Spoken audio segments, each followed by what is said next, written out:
Hello and good evening everyone to the Invictus Racing League. Welcome along then to the penultimate Grand Prix of the season before we head off the 23 game and bring on a brand new dawn of Formula 1 2024. And of course, round 11 of 12 sees us in the city of Mexico for the Mexican Grand Prix of the RP tier. I'm Alex, your commentator for tonight, and back again this evening filling in for Malc, who unfortunately can't make it. However, I am pleased to say that alongside me in the commentary box is the one and only Mikey. How are you doing, Mikey? I'm really good, thanks, Al. Yourself, mate? Ready for this lovely bit of racing at Mexico? Absolutely. Mexico it's been on the Formula 1 streets for so long, and it's definitely no stranger here in Invictus Racing League. So it's always proved great action, of course. And I can speak from experience as well, racing here in the RP tier before and winning that championship, which was a brilliant experience. But it's definitely a track you want to get a good balance on. A massive long straight, of course, down into turn one, then having a few quick fast corners, and then again into another straight. Then you have to make your way through the second sector, tight twisty corners, and then into the stadium bit to finish off the lap. You definitely want to have a good balanced setup, wouldn't you want to have here, Mikey? Yeah, definitely. Obviously, you want to have a decent fair bit of pace on the main straight, because obviously you don't want to get sort of mugged off as such going into turn one. But then from turn one onwards, you need that downforce, because there's quite a few 90-degree turns, especially after turns 2 and 3, lead up to turns 4, 5, 6, 7, and then obviously 8. You need really like a massive bit of downforce, but then like you said, you've got to balance it. Like where would you rather suffer, the straight or through the second sector in the stadium? So it's going to be interesting to see what guys focus more on.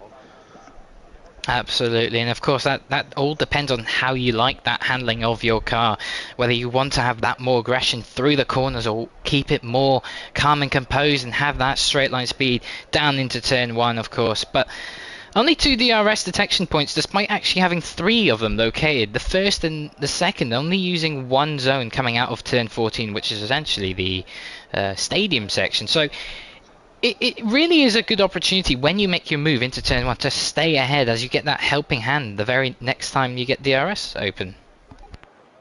Definitely. Obviously, it's great when it works. It's obviously not so great when it doesn't work. Obviously, going down the main straight and you didn't get DRS in the first sector, to then be within touching distance on the second. Obviously, I had that a few times on Monday. Where I thought, I've got it now. And then realised the detector zone's like half a mile down the road that way, so it's like, Absolutely, yeah. Still going to do the work, so it's not great, but... Yeah, no, totally agree with you on that one. But anyway, of course, first we are diving down into the sprint as usual here in the RP tip. And the man on the front row, Sir Spud, alongside with Nitrogash in P2. Joe Amster and Ryan following the next row with Ricky Miru and Atsu, followed by Merck and JP, then Keza, Jack and MDJ with Joshua Bashford, as we're about to go racing here for the sprint race of the Mexican Grand Prix here in Invictus Racing League. And it looks like a good start for Nitrogash, and including Joe Amster, as Ricky Miru is now getting into this fight here. But Ricky Miru is going to try and come around the inside and take the lead of the sprint Grand Prix. There's a bit of contact, there's like a 3 wide into turn 1, but Ryan's trying to have it around, but he's not done anything, as there's contact agreed, yes, in the background there, and we saw front wing flying off. But it's a perfect start for Ryan LFC with Joe Amster. Nitrogash following down along with Sir Spud. It's all gone disaster for Spud in the first lap here. It's not great. I think he had contact going into turn 2. Oh, got a caution. That's a McLaren in the background. We see Atsu there has gone off. Atsu off and round. But yeah, we saw a front wing fly off. Whether that was from the Red Bull of Sir Spud, I'm not too sure, but it's a dream getaway if you are Ryan, and there is the gap you can clearly see on track there. We'll have a look at the tyres. So it's a very split tyre strategy for the race. Quite a few rivals going on to the soft tyres, some on the medium. As we see Bashi try and get around Nitrogash. Nitrogash not having any of it. Tries to retake the place, and he does so nicely into the stadium section we go. Of course, DRS not enabled on the first lap here, so they're going to have to wait another lap as Ryan sets the fastest lap of the race, the only lap so far to be completed. It's a 22.1, but expect that to come down as we head into the later stint of the race. But Mikey, did you see anything at the back there? It was just obviously mainly, I'm not sure if it was a contact between Spud and one of the Williams cars.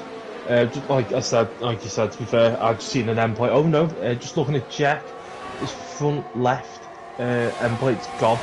So I imagine it might have been him who had the contact with Spud. But then obviously, unfortunately, I missed the Atsu thing. But he's got no damage to his car, so... Interesting, so I have to play around. I'm sorry to cut in, but Bashi just sneaks his way through. Double overtake, as it's been a horrible launch for JP. Awful on the traction. He's on the soft side, so he should be getting better than the mediums, but it's not gone his way as we see cars trying to make their way through this tight and twisty section of the track. But Bashi sneaks up the position into P4. Ryan, though, you can see he's completely checking out of this one. 2.6 is the gap from himself to his nearest rival, which is Joe Amster. Joe Amster is on a softer tyre as well compared to Ryan, so Ryan is doing a stellar job, what you would say, at this point in the Grand Prix. You'd expect the soft tyres to have way more of an advantage and completely close up to these mediums, but it's not going the way, as we see now Bashi trying to make a move on Ricky Maru. He's trying to go as he pulled out, but no DRS is enabled yet. It is enabled now this lap, but the detection point was just before the lap started, so they won't have DRS for the remainder until they reach the second detection point. Oh, Bashi, a little bit of a too much curb. Yeah, too much curb as well is not going to help, but still no DRS enabled to help him get through. Is that JP though? Having a look on the inside of Nitro Gash. It is. Can he get the car hooked up nicely enough? But Nitro Gash is going to defend that line, but nevertheless, here comes JP round the outside. Does JP have enough grip? He's on that softer tyre. He's going to push as much as he can in this wheel by wheel. So much wheel spin you can hear off that McLaren. And is it going to be enough? They still go side by side, but Nitro Gash has to go off the track to keep the position. So that could be a little bit of a... he did have to go off the track there to remain in front of JP, but I imagine JP is just going to get right past the Mercedes of Nitro Gash, and he does so very easily. But as we were watching that, a little bit of an incident potentially up front. Joe Amster's already picked up a 3-second time penalty for track limits, and we saw him right up close with Ricky Maru and Bashi. So something's not gone well for Joe Amster in the first 4 laps of this sprint race. But obviously that opens a decent gap up to Ryan now. But you can just obviously if you think about it, obviously 7 seconds between him and Joe Hamster within 3 laps. Absolutely, that's impressive. Sorry, it's impressive as well. But we're just seeing a bit with Bashi and Joe Amster. Joe Amster lost out to Ricky Maru into turn 1, and he had Bashi alongside him on the left-hand side of that Mercedes. And Joe Amster now is dropped down to 4th place. It's going from bad to worse here in the span of the last lap for Joe Amster, and it looks like Merck is now going to be soon on the rear of him. But it's now really going to hurt Joe Amster because he's got to try and pull a bit of a gap. But it's going to be quite a bit of a struggle for Joe Amster. He's really going to have to find the rhythm here. But Ricky Maru now is in clear air, and let's see how much can he bring that gap down. Merck's going on the inside. Merck on the inside, Merck, does he have that move settled? No, he doesn't. It's still side by side. Joe Amster not willing to give that place up. They're so close, and in fact make contact. JP's getting involved? JP even getting involved. So it seems like wherever Joe Amster right now on track, he's creating a bit of a train.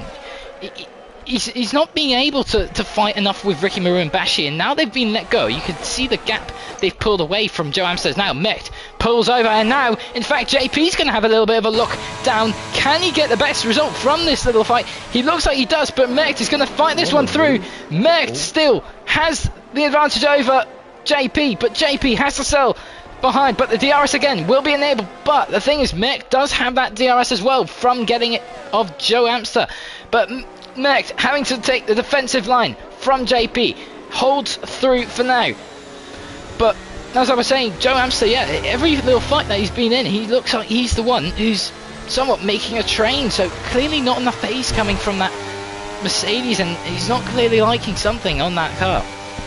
Definitely. Obviously, just looking, obviously, I think I don't know if he's better for his ERS or anything, but it's like, obviously, the other guys are having that, being able to use something, but it's just like he's standing still. Like, it's just, something's just, obviously the whole setup's just not fixed well for the track. Because obviously now we've got Keza, who's on the diffuser of Joe. Obviously, little pass by Keza there. Keza just nearly having a little scare there, but at least he's kept it going right. But Joe is in DRS though, so Joe has that 1 second delta. Yeah.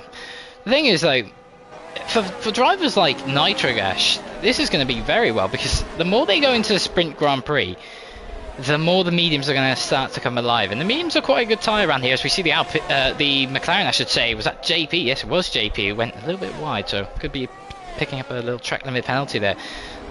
You don't want to go over the line by 3 times, otherwise that means a 3-second time penalty will be added on to your Grand Prix.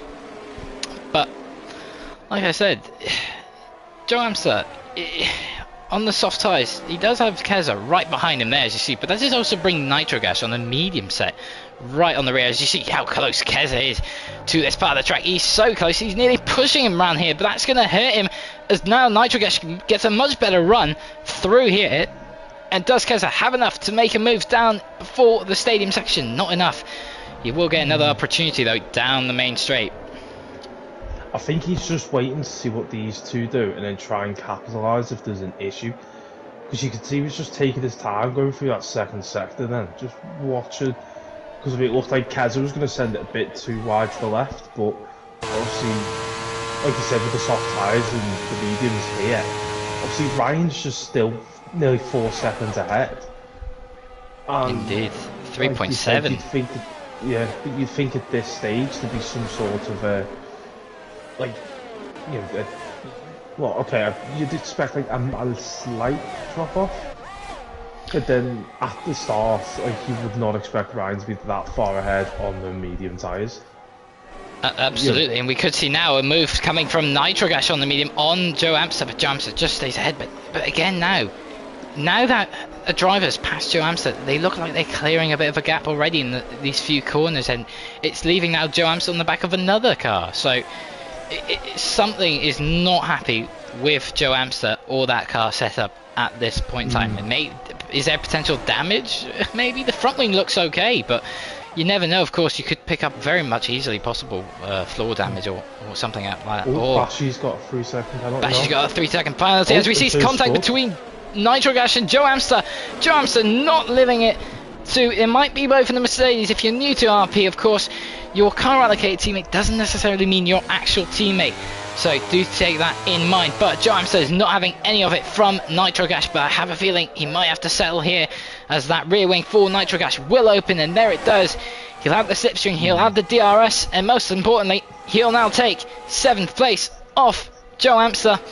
And that should be cleanly done well before the breaking point, and he's through in the head. But now Atsu's joining the party next to try and pass Joe. Wiggle there, but no, it's just mad. It's just strange. It's not something, unless he's got under 4 damage. That's all I can think of here when he's got those penalties at the beginning, because he was running a decent pace, and when he got the penalties, it just went wrong. Yeah, it is a possibility, of course. The thing is, we did see them going 3 wide into the first corner now. The way that Mercedes is looking, it just seems to be a little bit... It doesn't really show anything like it did last week out in Hungary. There's a car gone round. That's Nitrogash, the other Mercedes driver, currently VSC for tonight, and that's a VSC. So, first incident is that Jack going a little bit slowly. I think that might be because of an overtake. But Jack into the wall, front wing gone, so he's going to be coming into the pit. So expect a soft run. Completely sprint for Nitrogash, but luckily he's kept the car able to drive for the remainder of this sprint Grand Prix. But yeah, whether Joe Amster picked up side pod damage, I don't know if that would be enough to to justify the lack of pace. I believe the side pod would be more a bit of drag and just overall cooling, but it just looks like there's nothing really from Joe Amster. The fact that medium runners are lapping faster than him on the softs proves to be that there's something just not happy with that car, and it could very much be floor damage, but we'll only get confirmation from himself. But as the VSC Atu obviously trying to find a gap behind Joe, but you can see he's slightly struggling on the mediums, a bit obviously slidey as such on certain corners. Absolutely, but of course these different cars, being IRP, they'll have different pace, of course, compared to others, but they'll also have a different effect on the tyre, how the tyre goes throughout its stint, and how much pace it can, how much more efficiency that it will give to that tyre compound. But the McLaren I'd imagine, should be slightly more advantage with the tyres, but doesn't get anything around on Joe Amster. Yes, we see a little bit of a rear power slide coming from Matthew. But just in the past few laps now, we've seen quite a few drivers picking up penalties here. The first one was Joe Amster, 3-second time penalty. Sir Spud, Keza and Bashi as well have picked up a penalty, so that's going to definitely hurt them throughout here, but I don't think that's what Joe Amster cares at the moment right now, because he's getting overtaken by Atsu, and again it's another place lost for Joe Amster, and he's going to have to settle with that into the breaking point. But it's not gone well. It's going to be a long race for Joe then, I imagine, unfortunately. Oh, little slide there. But no, like you said, obviously there is obviously a bit of an issue there, but it could be a long race for Joe, I imagine, unfortunately for him. Now, whether that could be a setup that's specifically more tuned for a race pace, whether that would prefer the mediums or the hards, we don't know, but definitely what's going on with that soft tyre, it's not looking well. But like we said, that through the mid-feature, and as they'll go through the longer stints, higher fuel of course as well, maybe that setup will prefer the longer, more consistent run rather than this 10 lap we're on of the soft tyres. But closest battle now, Merckx getting right on the rear to Ricky Maru within that 1 second, so the DRS flap should be enabled, and there it goes. So extra top speed, less drag. It should see him close up to Ricky Maru, and it closes up nicely just into the breaking point of turn 1, and he gets through and ahead cleanly, and you'll get another dose of DRS on the exit of 3. It's quite a bit of a talking point for this track. It seems like this track could very much easily have another detection point for that second DRS, and it seems possible, but it just allows that fight to come back from the driver behind who gets taken through turn 1. It doesn't allow them to fight them right back. It just goes the way of whoever's behind you, all the way from the last sector. It's a bit of an odd one, I'd say. Hungary's the same, I think, off the top of my head. Like, you got the detection zone, there's 2 separate detection zones, isn't there? So you got the one going into turn 1, and then the one at the last corner. Yeah, no, it's just, the thing is, I think they could definitely, of course, the thing is, when you enter into turn number 1, you will have the fast corners approaching, but I think they could very much fit a detection point just on the exit of turn 3, or even before those corners, maybe into turn 1, could be a detection point. But it seems a little bit too advantageous for the driver behind who's just within that 1 second, because they get that advantage to make the overtake and they get the advantage to keep it. Yeah, it's obviously it's not, like you said, it's not exactly fair on the original defending car, because obviously you've then got to work to get the place back, and obviously when you see the guy in front who's passed you about 5 seconds ago then open the DRS and you've got nothing, it's a bit, oh god. So then you've got to obviously try and obviously just keep up with him, and it is quite hard around the likes of Mexico, really. Like, once you get going, and like, there's cars that are more tuned to just sheer pace,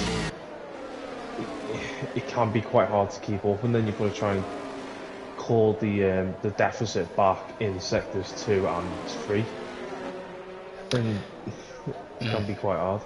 thing is, it can be quite good as Keza picks up another 3-second time penalty, so that's 6 seconds of penalties in the span of 12 laps. That's not gone well. As now Ricky Maru picks up a penalty, that could be more of a critical one, as he is on the podium step at the moment. As we now come across the race winner, Ryan takes the sprint race absolutely checked out from the very start. It's gone very much his way, with Merckx following behind it, and Ricky Maru finishes in P3 despite getting that late penalty, but he keeps it on the podium. JP finishes up for P4 with Bashi in P5, Atsu in P6 with Keza following behind, and Joe Amstad P8. A sprint race for him, he'll want to forget, but he's got another race to make it up for. So it's all coming his way. But Jack takes P9 near the end plate. Early on damage for him, that's dropped him down a place, with Sir Spud right behind. And Nitrogash having that mid-on collision out of the S section. But driver of the day goes to Merckx. He started in P7, making his way up to P2. Very well done for Merckx. But it's Ryan who'll take that very strong pace. That's something definitely to look forward to into the main race. Pace advantage over the mediums being on the softs would clearly be a big advantage, but in the way of Ryan, he's somewhat made that advantage go his way. So definitely great pace from Ryan there. Merckx though will take the fight to him. He's alongside Ryan for the main race. Ricky Maru P3 with JP right behind him. Bashi and Atsu will make up the next row with Keza and Joe Amster, and then Jack and Sir Spud with Nitrogash in P11. Do you know what? I'm actually quite intrigued out. What would you think would be the predominant tyre strategy? Would you go for a one-stop round here, or would you go for a two-stop? Obviously, or is it dependent on weather? Because obviously with RP, we don't know before we go into the main race itself. Absolutely. The thing is, when you come to a track, clear weather there, well, that definitely gives us a good indication what tyres drivers will likely start. If I see an intermediate or wet at the start, I'll be very surprised. But believe it or not, it wouldn't be the first time somehow. But yeah, no, it's the thing is, when you're going into a long race, you want to think about it going to the end. You can't win a race in the first corner, but you can definitely lose it. So you want to get it long as long as you can. But when you come into the section of the S section and the stadium section, it's going to really pay dividends if you have that harder tyre compound, and it will make a struggle into your race. So definitely the medium tyres would be, I would suggest, a very good starting point, and then build your race on from there. Now, just depending on if you go longer with that medium to try and push it for a soft run, that could be a possibility. The softs do actually somehow hold quite well here. They do have their corners here and there, but with those long straights, it allows you to cool the tyres down a little bit before you get into these technical sectors of track. So the softs can last quite a fair while around here, much more than you would expect. Hard tyres, personally, I don't think is the right tyre. You just lose so much through those corners where you need that grip from, and the hard tyres unfortunately will not give you that grip. Whether some drivers pick that's their decision and feeling, but honestly speaking, I would avoid it at all costs. Fair enough. Obviously, I do agree with you, but when it comes to the hard tyre, I prefer to get that out the way first.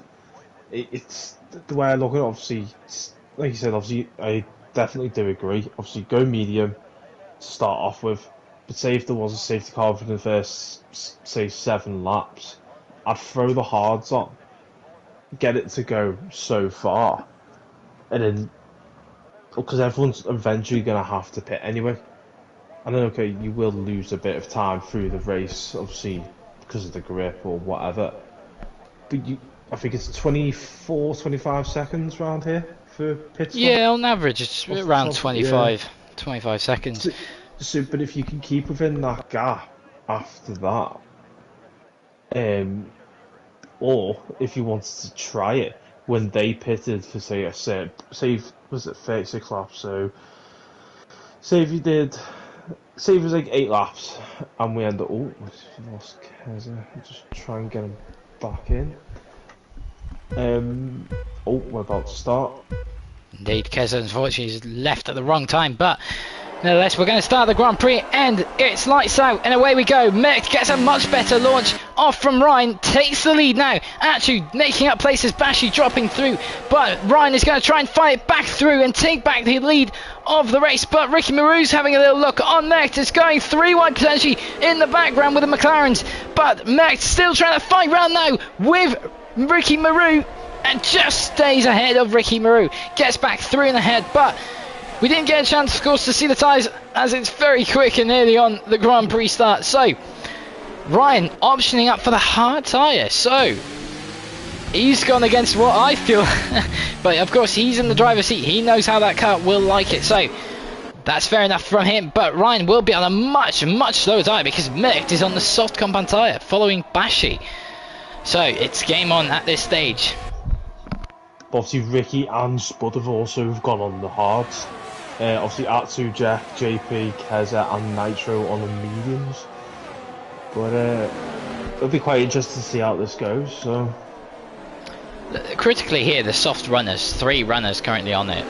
Merckx, Bashi, and surprisingly Joe Amster, despite having a seemingly awful experience in that sprint, has gone back onto another set of softs. So they will obviously come into the pits much sooner than anyone else, but the softs do last quite well, as you see how Merckx is gaining on Ryan, and he's going to go alongside him without the DRS, so he's pouncing on very early on through into turn 1. Has he got the move done? It's going to be right to the end, but somehow Ryan just stays ahead through turn 1 and 2 and 3 now, but this is bringing Bashi onto the rear of Merckx. Merckx going to have to look in his rear mirrors as well, because he's got Bashi right behind, but they just stay through and ahead. But Ryan there, whether that was a use of ERS more than Merckx, he did have some decent straight line speed to keep that AlphaTauri behind into turn 1. Definitely. It'd be quite interesting to see how long he can try and keep Merckx behind him for, because if you can make him work the soft tyres, you know, it could sort of go as an advantage, but then you don't want to compromise obviously your lines or anything. So Absolutely.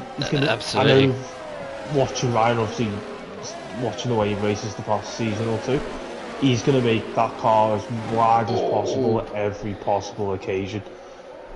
Absolutely. Sorry to cut in there, but Jack just nearly having a little tap on Joe Amster. But Joe Amster, he's got drivers right behind him. It's not the first time we've seen this, but back to the front of the field now. DRS should be enabled from this lap on, but Merckx won't have it here yet.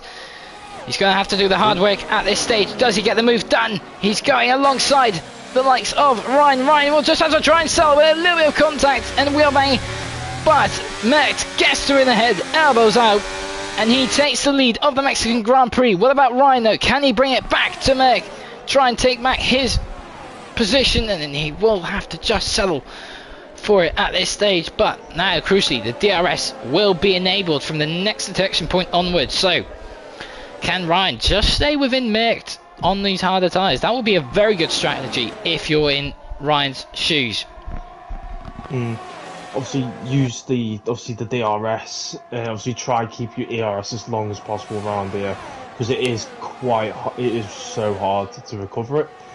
But obviously the only time it actually seems to work around here, like recovering wise, would generally be the rain, but it's a bit pointless at that point. But like you said, it would be quite interesting to see if Ryan can keep up with Merckx, because there's now what, 7 tenths. Oh, Bashi's gone in. Bashi's coming in. Bashi's coming in on lap 4 of the race. So, is there something we've missed? Is there damage picked up? It must be for damage, surely. It's way too early on. As you see, there's a front wing. Yes, front wing is ready, and it is being removed. Oh, he's gone to hards, yeah. And he's going to the hard tyres. So, that's not what you'd like if you're Bashi. You want to make that aggressive strategy work. As we missed that, Ryan took back the lead of the race from Merckx. So Ryan regardless he's in second or first, as if he could keep with the likes of Mick, who's on the softer tyre, knowing he's going to pit much earlier. Contact. Is contact in the background? In fact, yes. Sorry, that's Ricky Maru. Was that Ricky Maru? Actually, yeah, one of the McLarens. Yeah, one of the McLarens. Catch it. Yeah. Absolutely. Oh, it just makes a bit more contact with the Aston Martin of Keza there, nearly into that corner. But the front wing looks fine, so maybe he's just gone out of that, but that's definitely not going to put Ricky Maru in a good position. Someone went off quite wide there. So a lot of dust being kicked up in the background. But Ricky Maru's dropped down to P8, so it's going to be a little bit of a harder job for him. But he's on the harder tyre, so he's still got a long way to go on this stint. But what's it? Back out in front now. Mick now will have the DRS, and he'll surely get through and ahead of Ryan. There's Ryan's going to try and fight back with ERS usage. He's going to try and slip right behind him, get as much slipstream as he can into the braking point, but he'll have to settle for that. Mick back ahead into the league and through and ahead. And now again, we'll get that DRS open. But yeah, expect definitely Ryan to stick with him down the straight. But the question is, much faster tyres off softs. JP. Joe Amster gets through and ahead. So Joe Amster's somewhat brought these soft tyres a little bit more alive now. But the problem is now he's going to have those train of cars right behind him with DRS. He's going to be the only one without it as we head on through the next few corners. It seems like he's starting to just pull that gap away. Massively crucial if you want your best chances down into turn 1. There's obviously a good chance he did have the damage then. It just depends what damage it was in the sprint race. Because obviously there's a clear pace difference here compared to the sprint race already. Absolutely, and the fact is he's pulling away. So that's an indication. Ryan is a second off here. Was he a second off into the detection point? I have a feeling he was, and in fact the rear wing isn't open. So now, that's it for DRS, and surely Ryan is going to fall more and more off the likes of Merck as we go into it. I can't imagine him having enough pace to stay within the DRS through those S section on those harder tyres, but Ryan's done a pretty good job on holding up as much as he could of Merck, because the more that does is he'll hit Merck's tyres more and more. But he's staying fairly close to him. 1.1 seconds is roughly the gap, but actually is slightly closing up to the rear of the Alpine. You see JP still in P5. In fact, Joe Amster show the gap. So Joe Amster losing out a bit there. I'd imagine it's probably the DRS out just bringing the strain right back to him. Yeah. But he is ahead, which is at the moment the crucial thing for him. But he's going to have to try and stay ahead again, though. Yeah. We'll have to call this the hamster train. This is all the way from Joe all the way down to Nitro in ninth. Keza and Jack, though, fighting along, and now that's bringing Ricky Maru into it. But Jack into P6. A little bit of wheel banging there with the Alpine of Ricky Maru, but I think everyone's just gone unscathed. But expect having a move coming here from Keza. He's really close to Jack, and in fact he's already side by side just as the DRS detection point gets there. JP is having a little look now on the Mercedes of Joe Amster. He gets through on Joe Amster, but what about Keza and Jack? Jack and Keza, ooh, and the colliding factors are spin now for Keza. Keza and Jack were touching every time through that corner.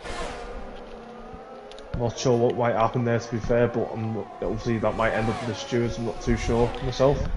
That could be. Now, from the angle we saw it, it looked like Keza ran out of room on the inside, and then of course he went onto the outside.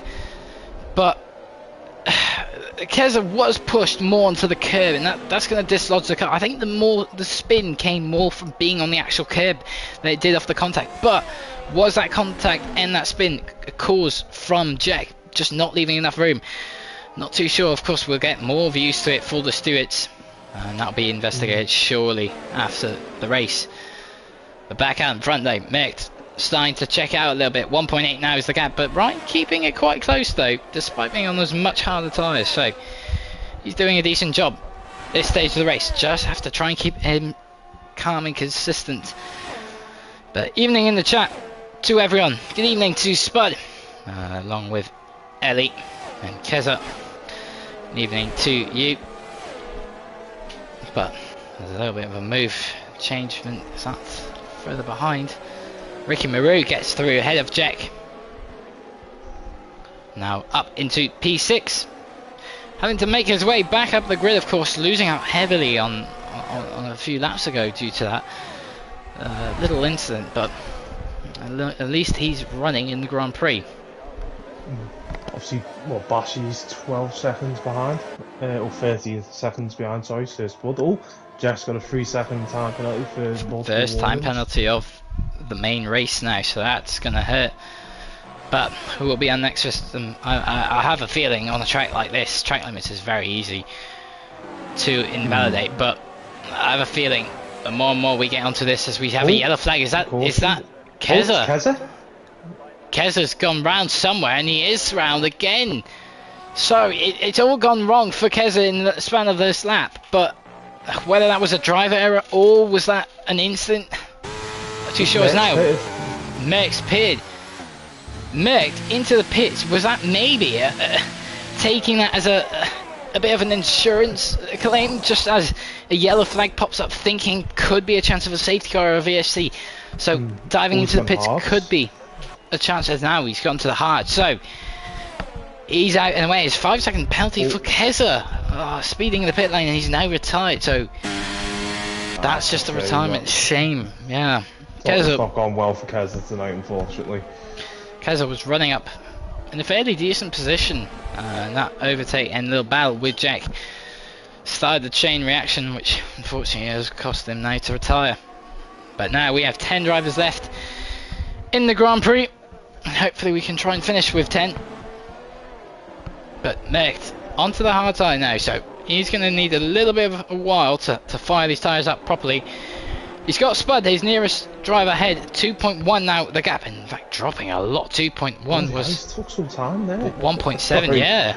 It was, I was about to say 2.5. I was about to say 2.5 1 minute ago, and then I see all of a sudden it went to 2.1, and then I was like 1.7. I was like, what's happening? Is Spud having a problem or something? But you can see how much pace Merck's got though. Yeah, no, 1.2. Literally after this corner, it'll probably be in the DRS detections there. At this point, he's just above. I think he hasn't got DRS up the line. I don't think he got it at the line. Is he? No? The gap was 1.01, so I don't think. No, he doesn't have it. He doesn't have it. Joe Amster now gets a penalty. Full track limit as he's fighting with Jack. So maybe a little bit of wheel-to-wheel action again with Jack. Maybe a little bit of pushing around here, but Jack gets through Joe Amster, and Joe Amster picks up a penalty, and he's got Nitro Gas now right on the rear. So 9-lap old soft, he's the only driver still out there on the softs. Of course Merck already came into pit, and Keza retiring early on, so he's the only one experiencing this. But yeah, no, I'd imagine around this stage now, especially when you're under higher fuel. Yeah, the higher fuel will definitely hurts these softer tyres in comparison to the mediums or the hards, so it might be time soon to get rid of them and go for the next longer stint. But Nitro Gas should be able to get this move into turn 1. However, Joe Amster might just be within DRS range. In fact, as I say that, it just drops even more, so actually Joe Amster won't have DRS into turn 1. Go in a pit. And he in fact stays out. Still going? Stays out, so he's going to have to deal with the pain here of losing a place to Nitro Gas. But up along as well with Jack. Jack is making a move on the Alpine of Ricky Maru, and easily does so just before the breaking point, and that's to head. What about Nitro Gas? Nitro Gas gets through on Joe Amster. So Nitro Gas ahead of Joe Amster. He's not his teammate. It might be car allocated teammate, but there's all fighting going on around here for the team. Nitro Gas though might have to defend a little bit from Joe Amster. In fact, he doesn't actually need to. Joe Amster was just keeping him a little bit honest. Just having a quick look at Mick. He's already put 3.5 seconds on the squad. Wow, that's some pace then from Mick. The only thing is, with him pitting this early, He's definitely going to have the pace, there's no doubt in that. But yeah, is he hoping for a safety car at the end? In fact, as we're watching live, Jack makes a spin on. Oh, somehow nearly got collected, and I don't know how he didn't. So close getting collected from the Mercedes, and now in fact that's going to allow Merc to get a 3 position here. Wow. No damage at the front. He just lost the rear as he came through the S section of the track there. As he just came out of turn 11, losing the rear, so no grip from that. Williams, as you can see there, struggling on the power. But as we were speaking about Merc, things he might have the pace to get close, but the problem is it's another thing to overtake. And now Joe Amstad gets back ahead of Nitrogash, as I say that. But the more and more he gets up to the higher end of this table, it's like we've obviously heard before, it's one thing to catch, but it's another thing to overtake. He's got to make sure he gets his way through these drivers as quick as he can and not waste too much time here. Otherwise that could hurt his fight against Ryan. The question is now, when does Ryan pit? And is the soft tyres basically the tyres to go?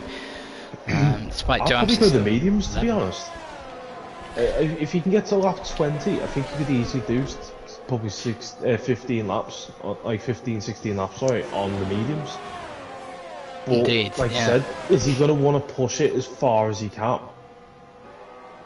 So then, when he throws the new tyres on, he's got that grip advantage. And obviously, is Merc then going to go, well, I'm going to chance it and throw a soft, like a newer setter on?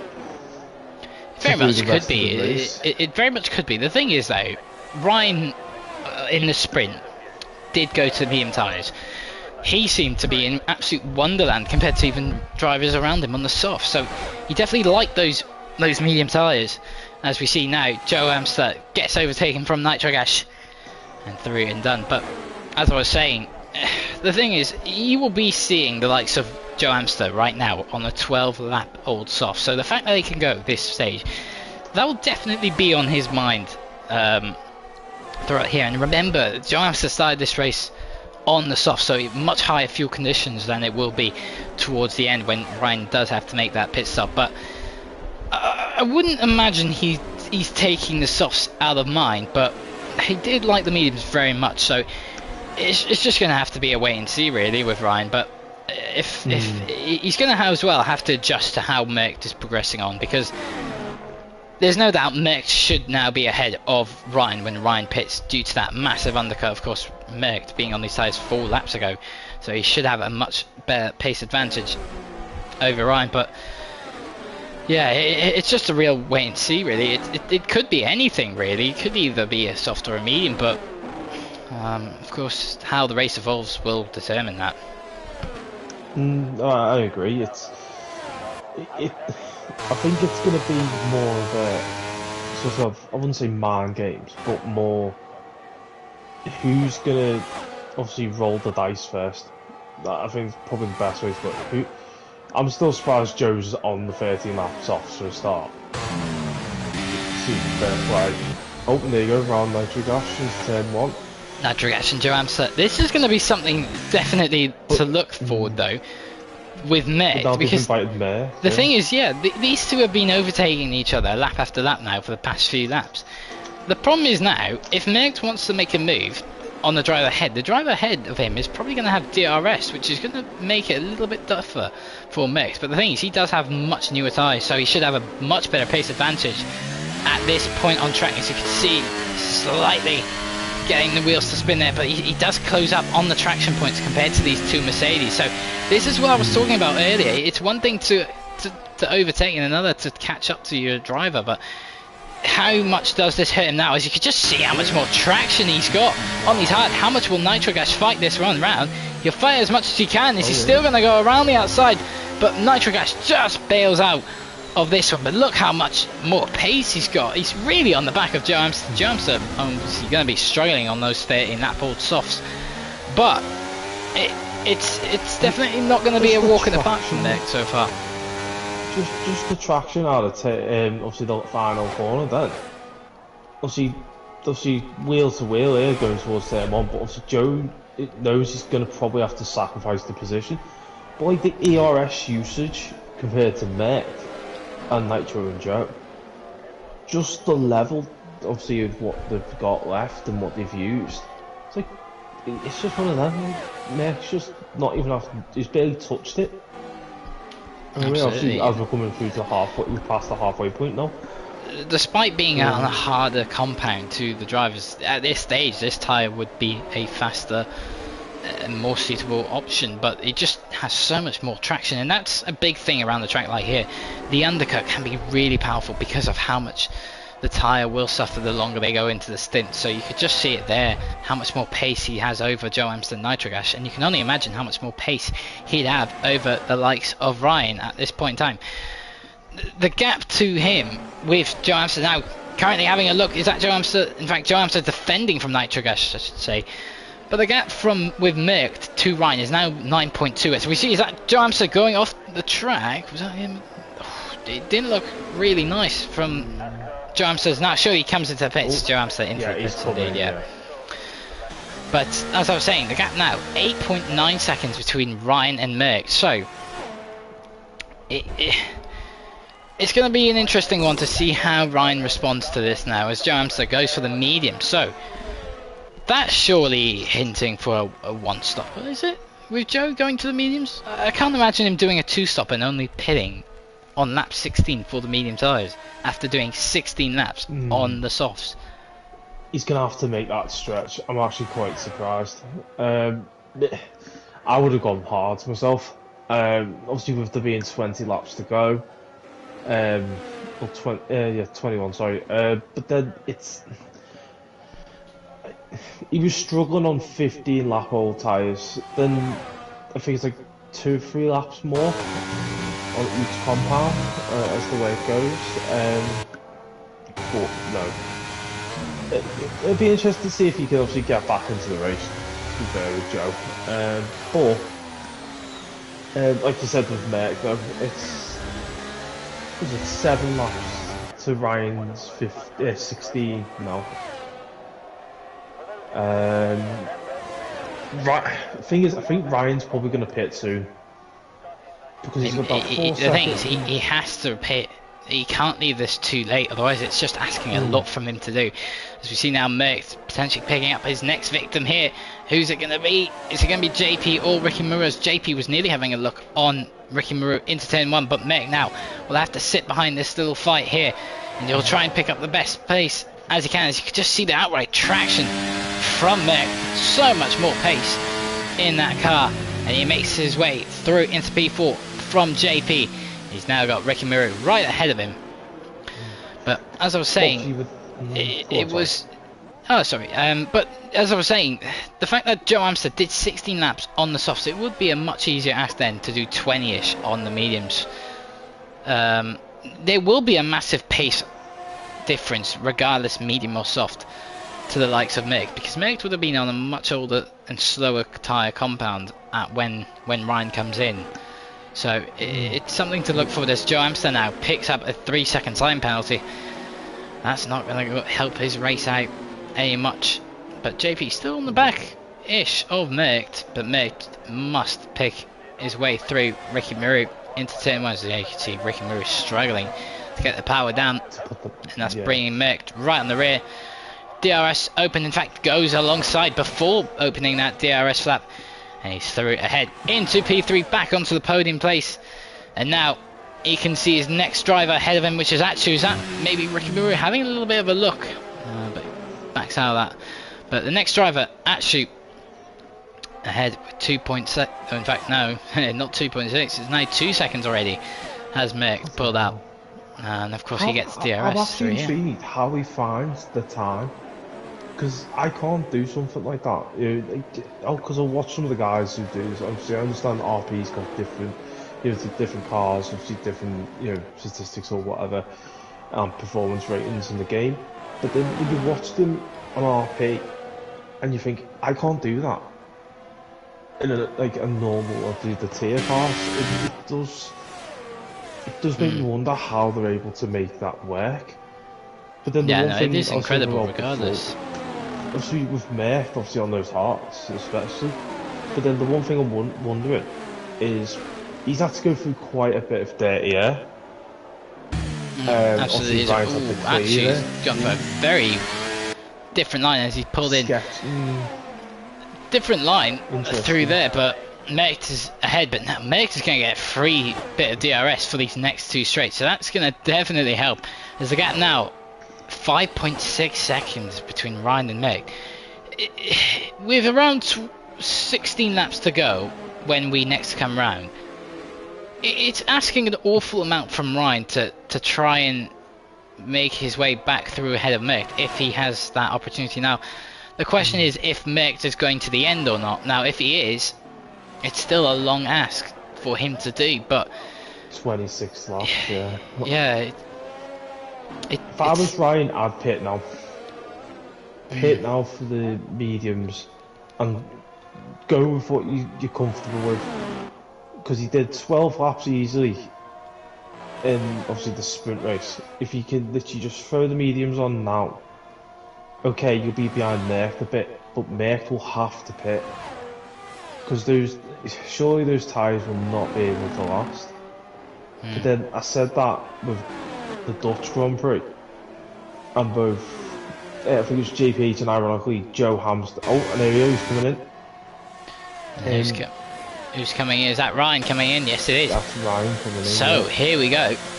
I was about to say I wouldn't be surprised if Merckx also does another stop, because the gap is quite low now. Around 4 seconds, just as Ryan came into the pits, and now Ricky Maru into the pits as well for the mediums. But I wouldn't be surprised because with around 16 laps to go, Ryan does have a tough job to ask for him, but he does have only one car in front of him, and that's JP on a much older tyres, which I'd imagine would probably come into the pit before Ryan even makes it near him.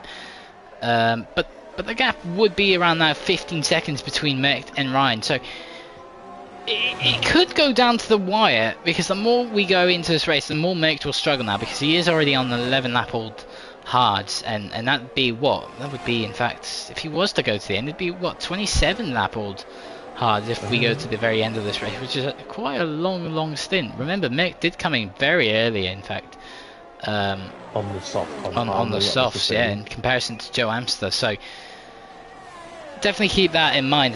JP's left the session. Ooh. I'll try and get him back in. Hopefully we can get him back, yeah. But yeah, I would not be surprised if we see Merckx make another stop, and then especially if he is to make another stop, potentially going to the soft tyres, I'd imagine. That would give him a massive boost in performance. But as we got a yellow flag, who's that round? Is that, I believe that's an, oh no, that's the Williams of Jack again.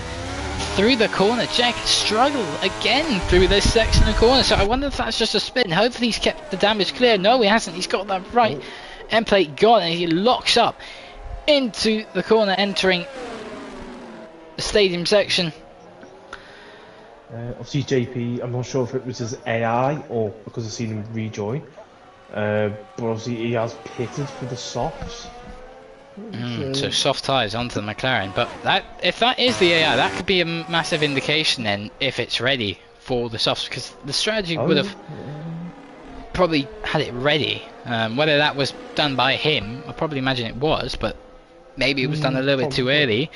But again, would recognise when roughly is that pit window, and the fact that he's putting onto the softs now means definitely the pit window is possible to get to the end now on the softs as Jack comes in to the pits. Hopefully not a retirement, just to change our tyres. But yeah, we can have a look of JP's pace here, but the question is, how does it last to the end of the race? He should pick off Sir Spud very easily. 20 lap old hards compared to a brand new set of soft tyres, as we see a little bit of placement. Bashi loses out to Ricky Maru. So Ricky Maru gets through ahead of Bashi.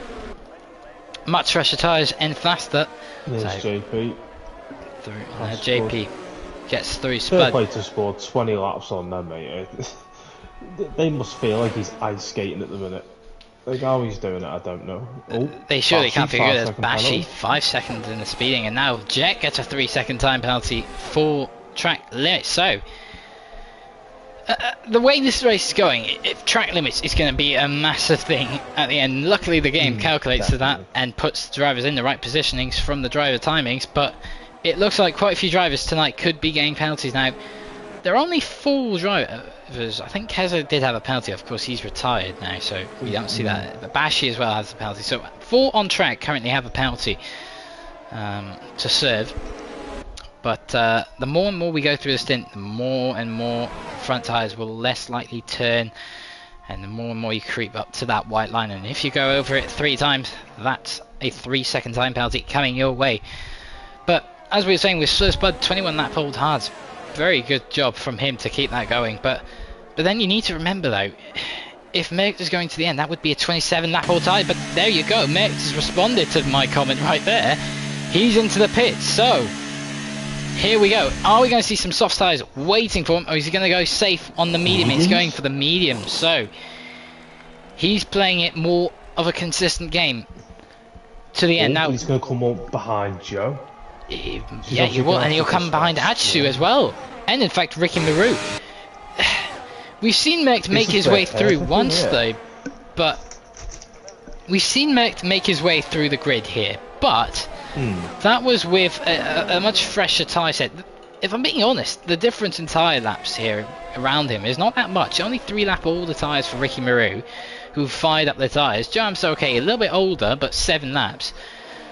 And he does have Atsu ahead on 4 lap. Now they aren't hard, but still, they're not that old. So it might be a little bit more challenging. And this time round, it's a little bit of a bigger group that Merckx will have to fire his way through. And then there's nearly 8 seconds between Atsu and Ryan. He's then got to make up. Exactly.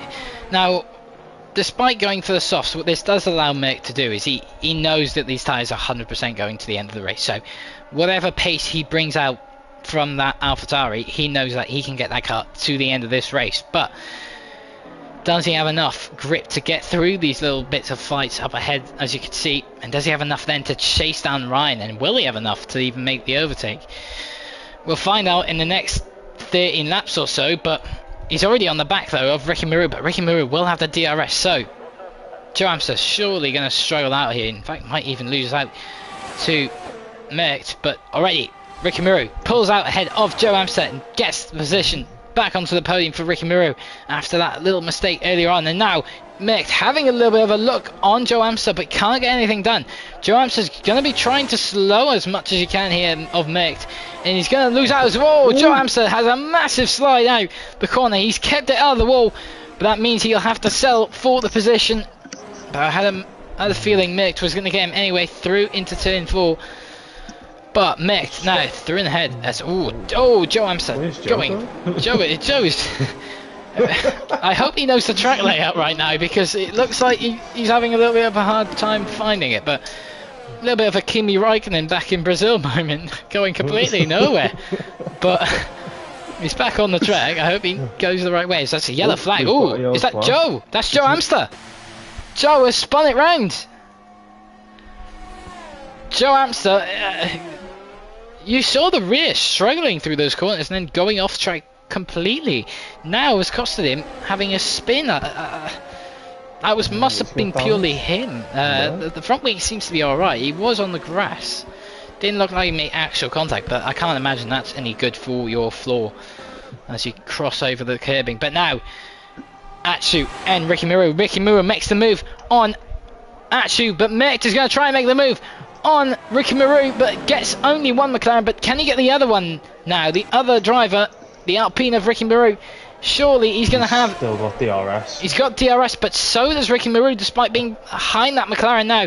Does Merckx have enough to take it around the outside? He's going to try his luck here. Ricky Maru is going to hold the inside line, but now Merckx will get the inside off the next corner, and it should be job done potentially for Merckx. But Ricky Maru is going to try and fight this one as much as he can, but just has to sell for third, and Merckx gets through in the head, and that's crucial now for Merckx if he wants any chance of fighting for the win of this Grand Prix. Now through into clean air and into second place though, but he's going to have to try and break that DRS toe right behind, because Ricky Maru though is still very much on the back and he's just within 4/10. So surely we'll get DRS into turn 1 as Jet gets a penalty again. 3-second time penalty. Difference in ERS though. It's just the complete difference in levels. Just having a quick look. like Merck's purposely got it for us, just to try and edge him out of that DRS buffer zone. But obviously Ricky is literally hanging on for dear life. Absolutely, but the thing is, Megs wants to get on with it with a pace here, but he might not be able to because Ricky Maru's going to come back and take the fight back again, though, and that's going to compromise massively for Mecht, and Ricky Maru is through and ahead of Mecht, and we'll get another dose of DRS to stay ahead through here. Ricky Maru just fighting through this. Mecht will get a better exit, surely with the new tyres. But Ricky Maru is through and ahead as Mecht is going to try the move around outside the same place where he did last time round, a lap before. But this time Ricky Maru is much further ahead, but Ricky Maru will have to take the outside line. But they're still going side by side, the two drivers. Though Ricky Maru, though, gets the inside line through this corner. Surely can stay ahead. There's a bit of contact, in fact, just as the front wing touches the rear tyre of Ricky Maru. And Ricky Maru is back ahead of Mecht as Jack is retired. I'm retired. Is that yeah, it's a general retirement to the pit. General retirement. Like, what? The thing is, the massive caution flag and the yellow sector, it messes with you because you then think it's a track collision or something gone wrong, but it was in the pit lane. So no VSC or safety car going to be coming around anytime soon as we see Nitro Gash and JP fighting through. JP's going to send it through. Lovely done from JP. And gets through in the head of Nitro Gash. And he's up into P5. Through. Back ahead now. Mecht gets back ahead of Ricky Maru. But this has brought the gap back up. It dropped around 7 seconds as Mecht got through in clear air. But it's brought it back to 7.4, 7.5, and it's definitely halted his progress on Ryan. That's something that Ryan will be hoping happens, that Mecht and Ricky Maru fight as much as they can. But it's definitely going to hurt Mecht because he needs to get on with it. And if I'm being completely honest, Ricky Maru isn't exactly falling back and very much will get DRS on the next detection point as it goes through here. So it might not be over for Mecht. He's trying to pull out, I'm sure, of that DRS just so he can start to make progress to Ryan. And look at that, 6.5 is the gap already, taking out a second. But Ricky Maru gets the DRS. Yeah. So you'd have to take at least 7.5 tenths out of him a lap. He just took a second like it was nothing. Oh, little switch for Ricky though. But to be fair, if Ryan can pull this off, I'd imagine Ricky's going to be asking for a big bottle of any beverage or whatever he wants, because he's had a good little fight, to be fair, with Mecht, and now he's got the DRS. He's dropped back a bit, but at the detection point he did get the DRS. Now he won't be close enough to make a move here, but remember he gets another bit of dose of DRS out of turn 3. Now the gap is just around 8 tenths. It might not be enough though, and in fact actually it doesn't seem like he will be able to get through. So now Merck surely has cleared Ricky Maru and shouldn't have any other threat from him. But now we're going to have some great fighting going into the end of this if it keeps going the way it is. It's going to be close between Merck. Now whether he can pull off nearly a second a lap, because the way it seemed within just 2 sectors pulling off nearly 7 tenths off of Ryan, if he pulls a second lap, we could have a very good finish with around 3 laps of fighting. But I'd imagine Ryan, he's out in front controlling this race. He must be controlling the pace and surely must be managing that ERS so that when the fight does come, which it looks like it will, hopefully has that ERS to fight Ryan and Merck all the way down to the checkered flag. Definitely. I think just one thing I'm noticing is Ryan obviously catching Spud. Obviously Spud's only going through the second sector now. So it's going to be quite interesting to see how that's going to pan out as well. With obviously the lead cars coming towards the beginning of sector 2. But so far, lap 29, we've still got 9 runners. That's pretty good there, man. We only had 11 starters this evening, so obviously no safety cars as yet. Great bit of driving by everyone, so touch wood, it continues. But yeah, hopefully we get more of this. It's been a really good, interesting race so far, to be fair. Absolutely. Another thing I have noticed though is Ricky Maru has shown a bit of pace here. The gap was around 7.2, 7.4 seconds with Ryan to Merckx quite a few laps ago. The gap between Ryan though and Ricky Maru is just around 6.3, so the gap has definitely closed up as well between Ryan and Ricky Maru. Ricky Maru of course is falling off from Merckx, but nevertheless he is gaining on Ryan with Merckx, so I mean he does of course have that penalty on top, but he could potentially bring a little bit of a fight to the end with Ryan. Depends of course how Merckx and Ryan sort this one out, but the gap already dropped to 2.9. We're on lap 30, so Ryan will obviously, there you can see how now Ryan will have the AlphaTauri in the rear mirrors. He's just going to have to try now and pace this out as much as he can and get ready for that fight, because as the way it's going, Merckx is on an absolute charge. And can he get that move though? One thing to make your way through and another thing to overtake, but 2.6 now Delta. In fact, just going back up a little bit, but yeah, pace is strong with Merckx at this point in the Grand Prix. Definitely, obviously the younger tyres compared to Ryan, but it's going to be an interesting finish. But I think Merckx might have the car more predominantly set up, like a higher downforce, because I've noticed Ryan's going a lot slower through that the second sector. So that's where Merckx getting all his time from. So it's quite interesting, to be fair. Merckx's car looks so much more planted, whereas Ryan's, it seems a bit, I don't think that's a word, to be honest. But it just looks more like he's got that ability to push so much harder through the S section as well. The thing is, when you're on faster and fresher tyres, it's so much of a better thing to have a little bit of that more downforce, because it means the confidence that you're given and how much you can push your way through. It really is a blessing to have that confidence when you enter the section like that. So it could be the case, as you can see, the straight fairly similar pace. In fact, Ryan pulls a little bit on the straight, in fact, whether that's a bit of ERS deployment or not. But the nearest battle though on track at the moment between JP and Nitrogash, as we see Joe Amster into the pits. So I imagine he's going for a fastest lap attempt. He's got the gap, so you're going on to a fresh set of softs and try and put the fastest lap on the board for that extra point. But Nitrogash though closing up to JP. He's been closing up the past few laps, but not enough as far as those. He's on 4-lap older tyres, but whereas JP's on the soft, he's on the hard. But at this stage, I'd imagine the hard will be much better than the softs. As Spud actually gets ahead of Joe Amster, but Joe Amster's got plenty of time to try and make his way through. He'll be on such a much faster time. In fact, actually, Spud is only on 4-lap old softs, so maybe not as easy as I'd imagine. But there is the penalties as well, though, to be fair. In fact, indeed, yeah, the penalties, yeah, big time.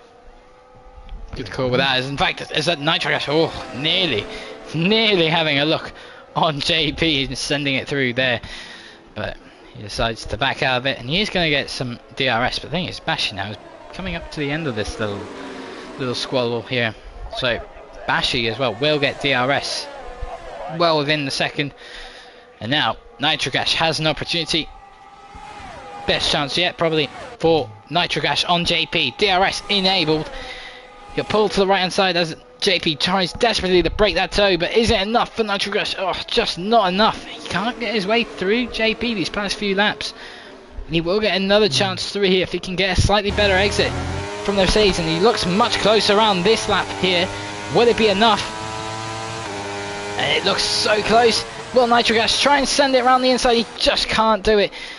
And JP lives to fight another day, but as this little battle's been going on, out in front, Merckx is right on the rear of Ryan. Oh, just a little bit of a counter steer from Merckx, but look at that. Merckx is on the absolute rear of Ryan. Now, Ryan did seem to have a little bit more pace though through the straight, so has he got a bit more ERS as well to deploy?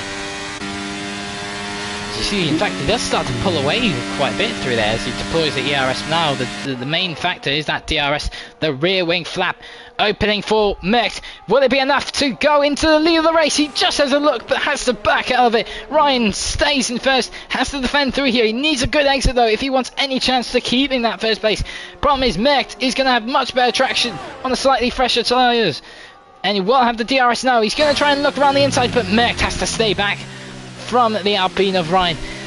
So Ryan lives to fight another lap, but Merckx is right on the rear of Ryan, and this is where Merckx really challenges Ryan for the pace here. But the thing is, he's just going to have to sit back a little bit, unless he can somehow manage to send a move here. As you can just see how much he closes through these S section. He's so close to the rear. It's quite interesting because I've just had a quick look at the race director, because I just thought I'll see if there's anything to play for.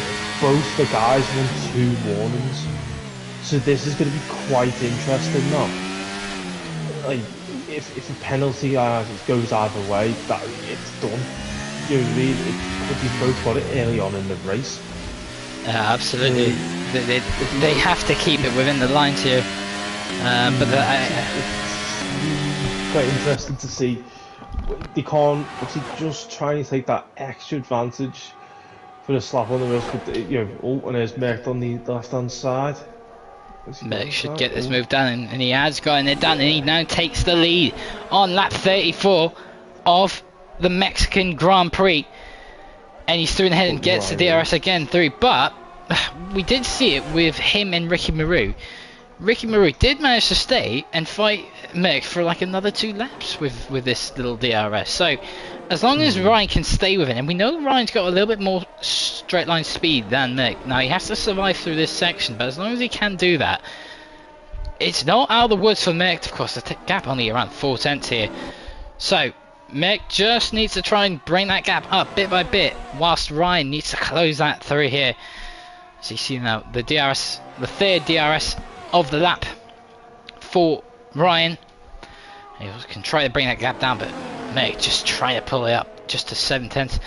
So close to track limit, so you can't go over the line. Either driver here, both on 2 warnings. So whoever gets the next warning will have that 3-second time penalty coming their way. But the gap just 9 tenths as we exit the final corner, and Merckx can hopefully try and start now the penultimate lap. And he's got 8 tenths clear to Ryan, but Ryan's going to have the DRS. He's got the slipstream. He has a little bit more ERS before the fight, and he has a bit more of a straight line speed setup, but you're just not ahead into turn 1, but he's still quite close. Can he have another go into turn number 4? He just has to try and deploy that power as much as he can. There's a yellow flag. I think that's Joe Amster. Is that Joe Amster? No, that's Nitro, gosh. Nitro on the hard tyre, so Nitro's gone down as we've seen a little bit of a potential overtake for the lead. Ryan sends it through on Merckx. We unfortunately lost that little move, but Ryan and Merckx still fighting this one out here through there. Does Ryan have to give way though? Ryan just has to back up though. But unfortunately we missed that little lunge from Ryan. We did know he had the DRS though, but luckily there's no VSC from that little incident with Nitro, because it could be stopping us from getting some great racing through here. Definitely. Obviously now, I think if Ryan will probably get the move done on the main straight. Obviously, if he's got that all going into that second DRS, so he very much could. The thing is, at this point round, he was around 9 tenths. Now it's looking a little bit similar through here, but he was very close to taking the lead into turn 1, and he's a little bit closer this time round, slightly, but he will get the power down as now we start the final lap of the Grand Prix. It's still neck and neck. As actually, in fact, look how Merckx has just deployed all this pace. Is this now where he deploys the ERS? The gap's 6 tenths into the breaking point, just under.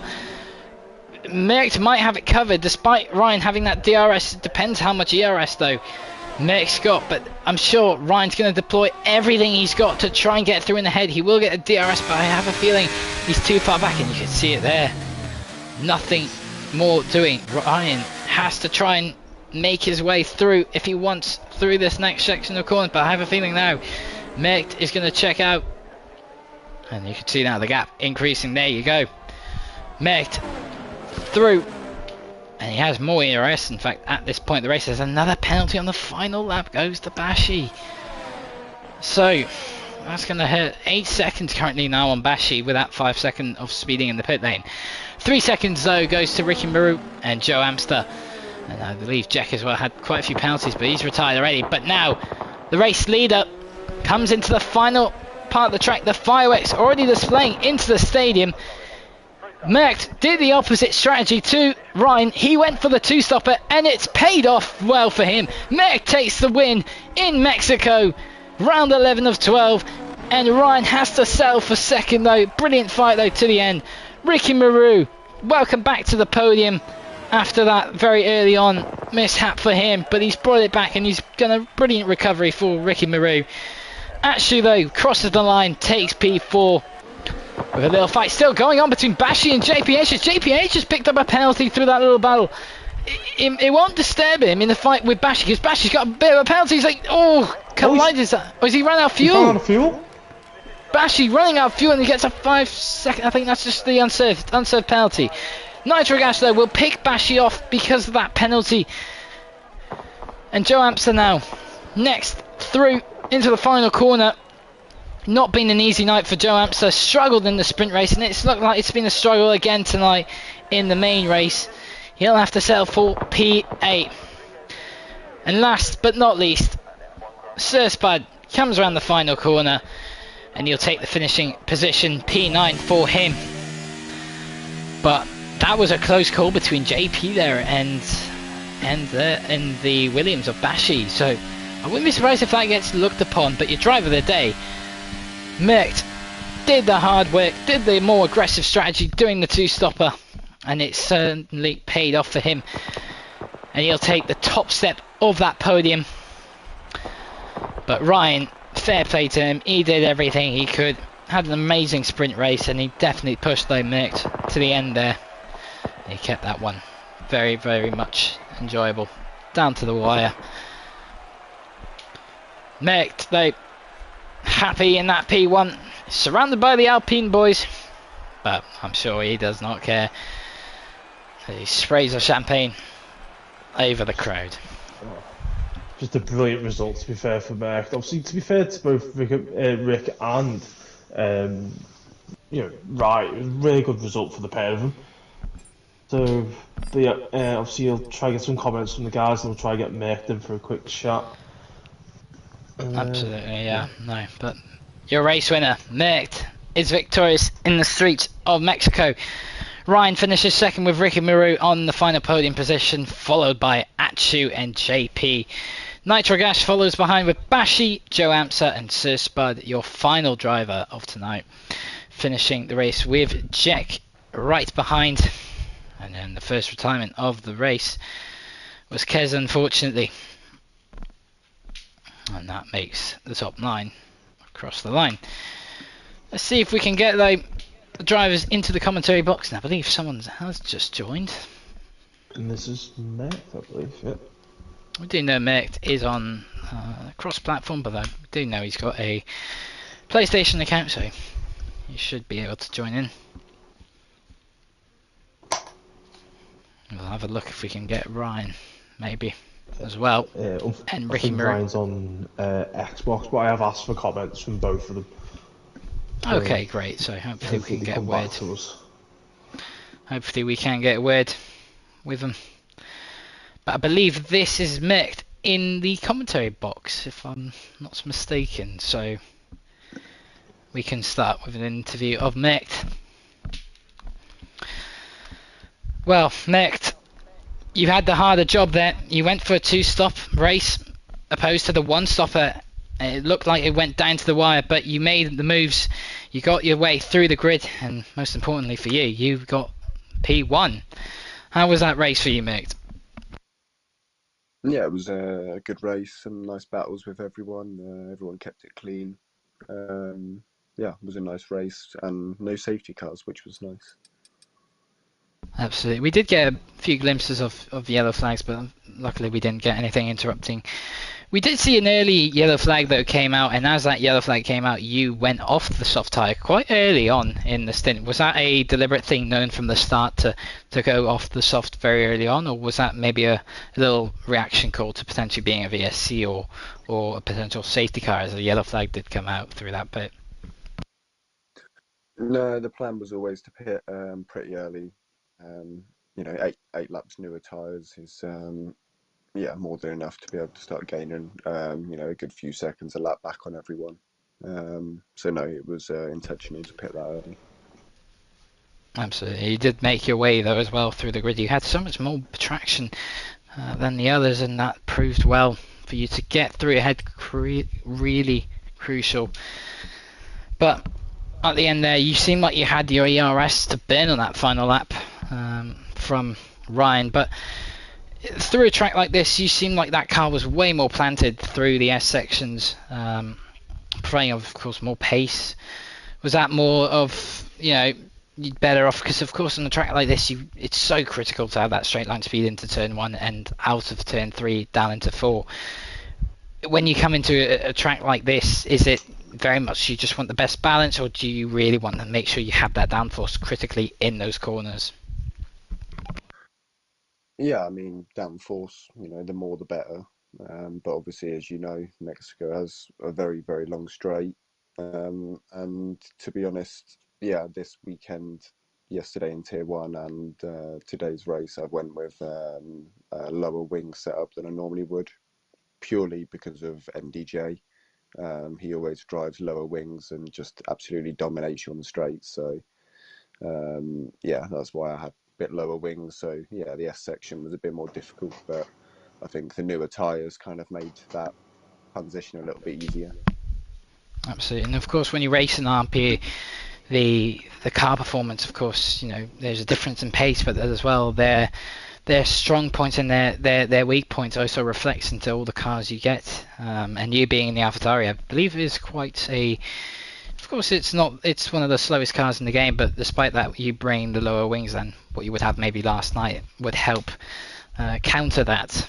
And especially counter the likes of Ryan. Ryan was seeming to run a bit more straight line speed, but was that something you were concerned of, having more speed and maybe making it a challenge for you to get the move done and maybe stay ahead? Because we did see him soon after you took the lead try and fight back at the very next lap. Yeah, I mean, I knew I had a lot more ERS, and I was just trying to get Ryan to use as much as possible, so that when I did get past for the final time, that he wouldn't really be able to respond. But yeah, no, obviously, yeah, the AlphaTauri is just a car full of weak points. There is no positive to that car. So yeah, down the straights it's slow, around the corners it's bad. So it's yeah, a difficult car to kind of drive to your limit without putting into a wall. Mm-hmm. No, yeah, absolutely. AlphaTauri, the slowest car, if I'm not mistaken, in the game. But next week, final race of the season, Brazil. How do you figure that one into it? Strong track for you, or weak, or how do you figure that will go? I think Brazil's a bit of a strange one. I think it's kind of got a mixture of a lot of different corners there. So yeah, it's a okay track for me. I'd say I'm pretty decent at most of them. But again, it's kind of that mixture of, do you take the downforce or do you kind of run that lower style wing for the straights to overtake? Because it's not always easy to overtake at Brazil other than on the straights. So it'll be an interesting one, but I think it'll be a good last race of the season. Mm-hmm, absolutely, and of course that would depend on which car you'd get, but I'd figure we'd imagine you'd be in the AlphaTauri after tonight's performance as usual. But of course, this being the last race on the Formula 123 game, the soon awaited Formula 124 approaching soon, how does, maybe for our audience in the stream, how does it affect you when you've got that last race and now, there's that transition point to a new game? Is it more, just take it as it come, or, it's just maybe, everything might reset now, reshuffle in the grid and pace, or is it just, it is what it is and just take it as it comes? Yeah, I think, I'll take it as it comes, and yeah, hopefully it does kind of mix everyone up a bit more and maybe makes everyone a bit closer. But, if you want to be quick, then yeah, you'll have to put the practice and the time in.